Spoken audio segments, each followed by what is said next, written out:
Justiça suspende votação de projeto que altera a Previdência no DF. A Câmara Legislativa já entrou com recurso contra a decisão. Nas alturas, preço do litro da gasolina dispara e chega a R$ 4,27. A DASA lança sistema de informações sobre captação de água. A população vai poder acompanhar tudo pela internet. E enquanto o racionamento já dura 8 meses, governo confirma atraso em obras da captação do Lago Paranoá. Notícias da terça-feira no DF e em torno, agora no Band Cidade, segunda edição.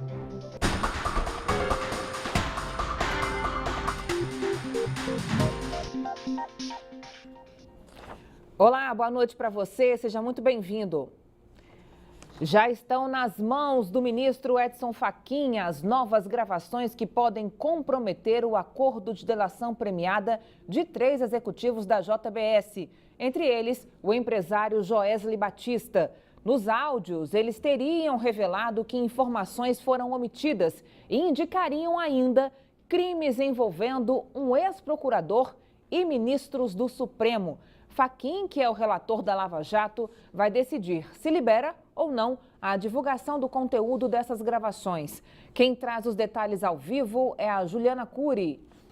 Oi, Juliana, boa noite para você. De volta hoje aqui, né? Porque o cenário nacional tá bombando, né? Exatamente, Carol. E olha, boa noite para você, boa noite a todos. A expectativa é que o ministro Edson Fachin retire, sim, o sigilo dessas novas gravações. E isso pode acontecer a qualquer momento. Em uma dessas gravações, que tem cerca de 4 horas, envolveria o ex-procurador Marcelo Miller, que atuou na Lava Jato, e também, como você disse, ministros do Supremo. Nos bastidores fala-se em 4 ministros mencionados. Nessa gravação, Joesley Batista conversava com o Ricardo Saldi, que também é um executivo da JBS, e ele teria dito que sabe como pegar o Supremo. Em outro trecho, os dois falam sobre esse ex-procurador, Marcelo Miller, que foi braço direito do Procurador-Geral da República, Rodrigo Janot, e eles teriam afirmado que Miller beneficiou a JBS. E por falar em Rodrigo Janot, o Procurador-Geral da República reuniu a imprensa ontem à noite justamente para falar sobre essas novas gravações que comprometem bastante o acordo de delação premiada da JBS. Ele disse que os benefícios dos executivos podem ser suspensos, entre eles a própria liberdade desses executivos. Mas Janot garantiu que isso não ameaça a validade dessas provas já apresentadas, que inclusive embasaram a primeira denúncia contra o presidente Michel Temer, que foi barrada lá na Câmara. A defesa do presidente Michel Temer já pediu ao Supremo, o acesso a essas gravações para elaborar aí um plano de defesa, mas muito provavelmente vai bater na tecla de que essas provas as provas serão anuladas, que elas perdem credibilidade. Bem, Carol, a gente segue acompanhando mais esse capítulo dessa delação bombástica na JBS e daqui a pouco no Jornal da Band, outras novidades, inclusive áudios que já vazaram. Vocês conferem daqui a pouco no Jornal da Band, Carol. Pois é, tem muita coisa por aí, né, Ju? Obrigada, boa noite para você. O mais novo aumento dos combustíveis começou a valer hoje. O motivo de agora é o furacão Harley, que atinge os Estados Unidos e vem atrapalhando a operação no Golfo do México. A princípio, o reajuste deveria ser só nas refinarias, mas já chegou às bombas do DF. Hoje encontramos gasolina a impressionantes R$ 4,27 o litro. Agora o reajuste é de 0,1% no valor do diesel e de 3,3% na gasolina, acumulando uma alta de mais de 10% só em setembro. Tá difícil para os motoristas fecharem a conta neste mês. Eu gastava uma média de R$ 110 para encher o tanque. A última vez que eu abasteci estava 140 e agora que aumentou deve estar mais do que isso. Ontem estava um preço, acordei e já está outro. Autorizada pela Petrobras, a nova política de preços leva em conta o mercado internacional e o grande culpado agora é o furacão Harley, que castiga os Estados Unidos há quase 2 semanas. O fenômeno impactou a operação nas refinarias e terminais do Golfo do México, levando a intensas variações no preço do barril. Aqui em Brasília, tem gente buscando outras alternativas para driblar o aumento devastador. Tenho usado muito esses serviços de Uber, Cabify, por conta do valor da gasolina. E as notícias ruins para os motoristas não param por aí. Lembra do cartel? Pois é, ele pode estar dando sinal de volta. A nossa equipe de reportagem passou por postos do Eixo Sul e a diferença nos preços era mínima. Um cartel meio que, você pode ver, o mesmo valor que aqui é o da frente, é o do outro, então assim, parece que é todo mundo junto, né? E quem sofre mais é a população com isso tudo, né? Como sempre, né? Olha, a Petrobras anunciou um reajuste também no preço do GLP. As distribuidoras estão autorizadas a um aumento médio de 2,5% a partir de amanhã. A estatal esclareceu, no entanto, que o reajuste não atinge o gás de uso residencial, no caso, os botijões de até 13 quilos. Já sobre o preço, com pouca diferença, registrado pela reportagem, o Conselho Administrativo de Defesa Econômica, o CAD, informou que é normal, devido à proximidade dos postos, mas que o preço registrado até o dia 2 de setembro tinha uma variação de até 70 centavos. E reforçou que acompanha as alterações de preços feitos pelos postos e que a Superintendência Geral do CAD ainda investiga os cartéis desarticulados na Operação Dubai, feita pela Polícia Federal. A polícia está à procura de 2 homens que roubaram uma loja de produtos para piscina no Paranoá na tarde desta segunda-feira. As câmeras de segurança da loja flagraram o crime. Os funcionários passaram momentos de terror na mira dos bandidos. Nas imagens é possível ver o momento em que os 2 homens entram na loja de produtos para piscina, que fica na quadra 3 do Paranoá. Um deles chega a pular a janela para saber se havia outros funcionários no local, enquanto o outro, que está com o rosto coberto, ameaça os vendedores. Na sequência, este funcionário é rendido por um dos bandidos, que aponta a arma para a cabeça dele e depois sai à procura de objetos e dinheiro. Enquanto isso, o outro bandido ameaça novamente os funcionários com um pedaço de madeira. A dupla levou celulares e cerca de R$5 mil. A ocorrência foi registrada na delegacia do Paranoá. Estudantes de todo o país estão se preparando para o World Skills, uma competição internacional de profissões técnicas. O torneio será nos Emirados Árabes e a pressão é grande, já que da última vez o Brasil alcançou o topo do pódio. Mais de 1.200 jovens vão competir em 50 ocupações técnicas e deverão elaborar projetos inovadores, além de vencer desafios. Veja só. Um time de primeira separado por salas e áreas de interesse. Só aqui são 4 andares com 13 salas ocupadas por 29 estudantes de cursos técnicos que irão representar o país do outro lado do mundo, em Abu Dhabi, nos Emirados Árabes. Desde janeiro, esses jovens de diferentes partes do país estão em intenso treinamento para garantir que aquela bandeira esteja mais uma vez no lugar mais alto do pódio. Em 2015, a delegação brasileira foi a campeã mundial na World Skills, uma competição internacional de profissões técnicas. Dessa vez, a responsabilidade está principalmente nas mãos do Eric. A área dele é web design, a mesma que levou ouro na última edição. A constante evolução dos conteúdos do curso é um dos principais desafios. Na área da tecnologia, as coisas mudam muito rápido. Você olha assim, já mudou, já tem uma tecnologia nova para aprender. E também tem a parte que tu consegue, na área de programação, sempre resolver de uma forma diferente, né, cada problema.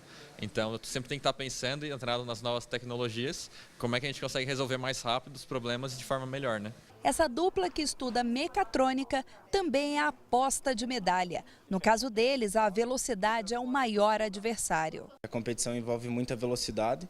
Então, quanto mais rápido for a nossa realização da tarefa e mais certo a gente conseguir, melhor é. Então, tipo, quando começar, pra gente não ter retrabalho é muito importante. Então, tu fazer uma coisa de primeira certa, tu vai ganhar tempo e vai conseguir passar na frente dos outros.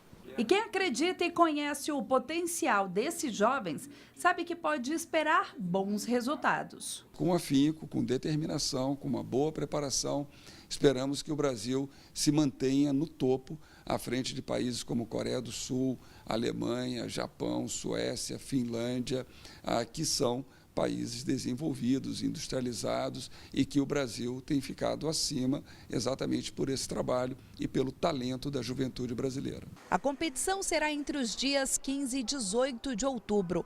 E o José Luiz, gestor desse projeto que recebeu o nome de Brasil Top One 2.0, a missão, já falou que podemos deixar marcada a entrevista para falar das vitórias. E nós vamos trazer muitas medalhas, pode marcar que nós estaremos presentes. Uma brincadeira de péssimo gosto que pode custar vidas. Só em agosto, o Corpo de Bombeiros recebeu mais de 3.000 trotes. A mobilização para uma ocorrência que não existe pode acabar atrapalhando o atendimento de casos reais. Uma ocorrência na tela do computador, sirene tocando e bombeiros correndo para as viaturas.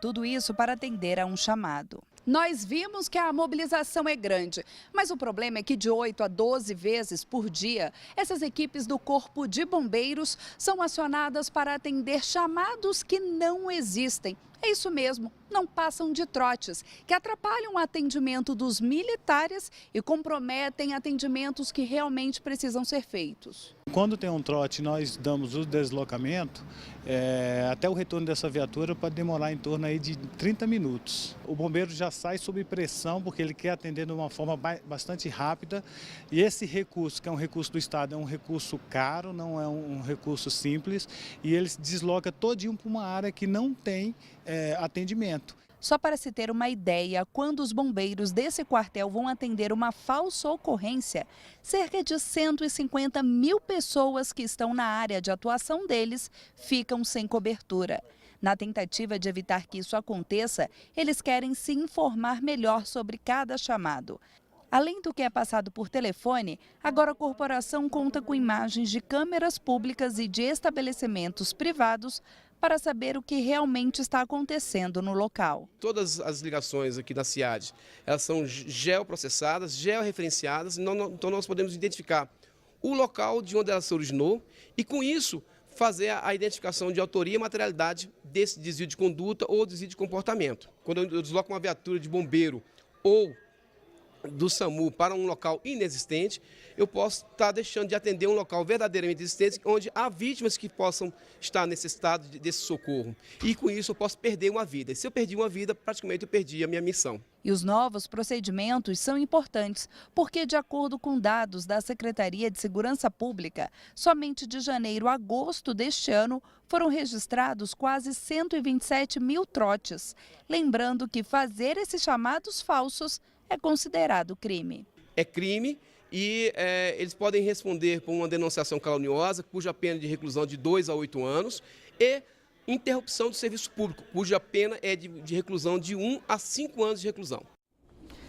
A Agência Reguladora de Águas, a ADASA, lançou nesta terça-feira o Sistema de Informações sobre Recursos Hídricos. O repórter Rodrigo Miranda tem mais detalhes ao vivo. Oi, Rodrigo, boa noite para você.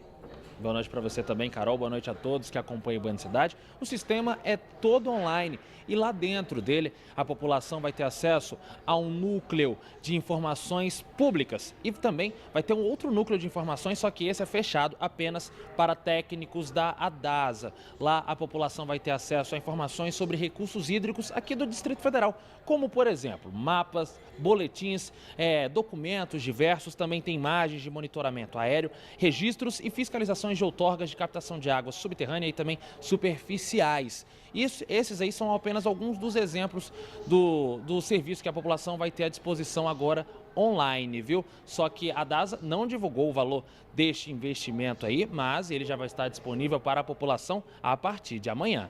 Eu volto ao estúdio com você, Carol. Obrigada, Rodrigo.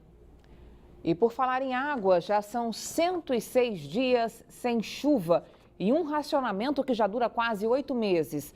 Hoje, a CAESB fez uma vistoria nas obras do Bananal e a previsão é de que fiquem prontas em outubro. Os investimentos devem aumentar a capacidade dos reservatórios em mais de 60%.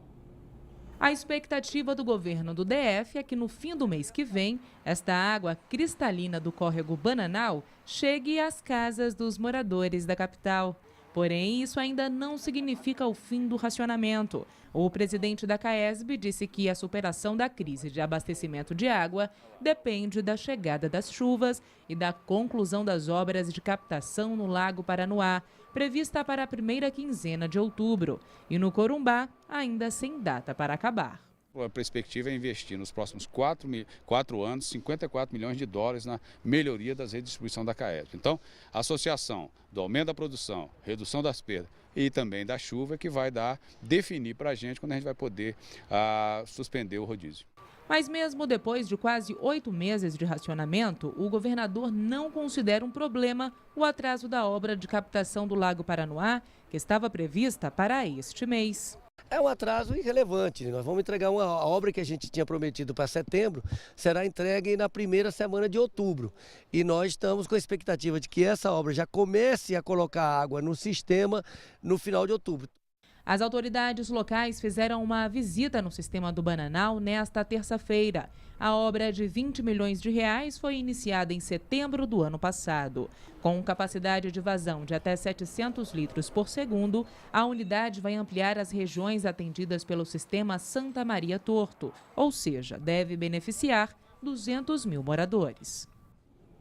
Racionamento. Nesta quarta-feira ficam sem água as regiões do setor de indústria e abastecimento, setores de oficinas e Policial Sul, Zona Industrial do Guará, Cruzeiro Velho, Parque Sul, Cidade Estrutural, condomínios do Jardim Botânico e Taguatinga Norte. E atenção, hein? Amanhã começa o rodízio de água nas regiões da comunidade Bela Vista, na Fercal, e bairros Bela Vista, Morro da Cruz e Residencial do Bosque, em São Sebastião. O cronograma completo você encontra no site caesb.df.gov.br. A Câmara Legislativa do DF já entrou com um recurso contra a decisão da Justiça que suspendeu hoje a votação do projeto de lei que altera a previdência dos servidores públicos do DF. Para afastar o fantasma do parcelamento dos salários, a expectativa é que a discussão do projeto seja retomada na próxima semana. Apoiadores e opositores do projeto de lei que altera a previdência dos servidores públicos do DF foram ao plenário da Câmara Legislativa para tentar votar o PL. Depois de muita discussão e confusão no meio da tarde, a votação foi suspensa pela Justiça a pedido dos deputados Vasni Derrouri e Ricardo Vale. É uma matéria muito complexa, é uma matéria que mexe com a vida de muitas pessoas aqui no Distrito Federal. Então não pode ser analisada em 24 horas um projeto como esse. É preciso de diálogo, de um debate melhor.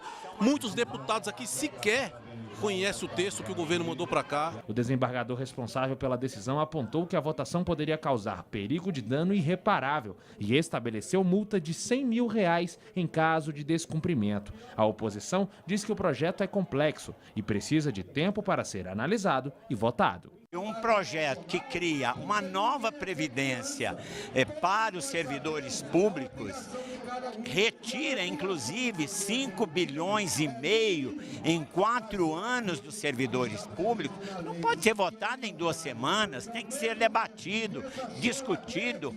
A ideia do GDF é unificar o sistema previdenciário do DF. O governo propõe que aqueles que ingressarem no serviço público depois da sanção do PL tenham aposentadorias limitadas ao teto do INSS, que é de R$ 5.531,31. O governo já disse que se o projeto não for aprovado, o parcelamento de salários será inevitável.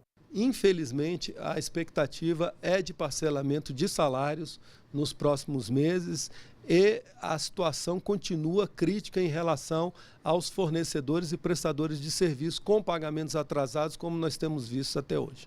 Durante a sessão plenária, servidores se concentraram em frente à Câmara Legislativa para protestar contra o projeto de lei. Alguns manifestantes conseguiram entrar e acompanhar o debate de dentro do plenário. O líder do governo, Agaciel Maia, garante que a medida não vai trazer prejuízos aos aposentados, além de significar um alívio nas contas do DF. Essa aprovação desse projeto resolveria, pelo menos nos próximos 4 anos, essa questão do equilíbrio econômico e financeiro do Distrito Federal, permitindo a quem presta serviço para o governo do Distrito Federal receber sem atraso. A Câmara Legislativa já entrou com recurso para derrubar a liminar da Justiça. Para o presidente da Casa, o objetivo é votar o projeto na semana que vem. Essa matéria é uma matéria de extrema importância para a nossa cidade, precisa ter tempo para discussão. Não precisa ser um tempo indeterminado, claro que não. A gente entende esse processo, entende a urgência, estamos discutindo já da semana passada para cá. A discussão com bastante responsabilidade já traz uma luz, já traz um substitutivo pronto, que vai ser discutido pelos deputados essa semana. Vamos colocar no diálogo, botar em cima da mesa para a gente poder apreciar no Colégio de Líderes já na próxima segunda-feira, ver se a gente consegue resolver na próxima terça-feira, se não, na outra terça-feira. Em nota, a Procuradoria-Geral do DF informou que aguarda ser notificada da decisão para avaliar as medidas cabíveis. Cláudio Humberto. Olha, a grave crise financeira enfrentada pelo GDF e que resultou nessa proposta de alterar a previdência dos servidores é apenas uma demonstração da urgência daquele encontro com a realidade que todo o serviço público precisa fazer. Não tem como sustentar uma situação cada vez mais crítica em que apenas 7% dos 3 milhões de habitantes do Distrito Federal ficam com quase 80% de todas as receitas do governo. Dos impostos às transferências da União, das contas de água e luz à indústria da multa. O GDF passa o rodo em cada centavo que entra para bancar despesas com o pessoal, deixando ao Deus dará a imensa maioria pobre e desassistida, que depende dos serviços públicos, cada vez piores, e ainda fica sem os investimentos em áreas fundamentais como saúde, educação ou segurança. Veja a seguir, comércio vai abrir 4.000 vagas temporárias. Os detalhes no próximo bloco do Band Cidade. Até já.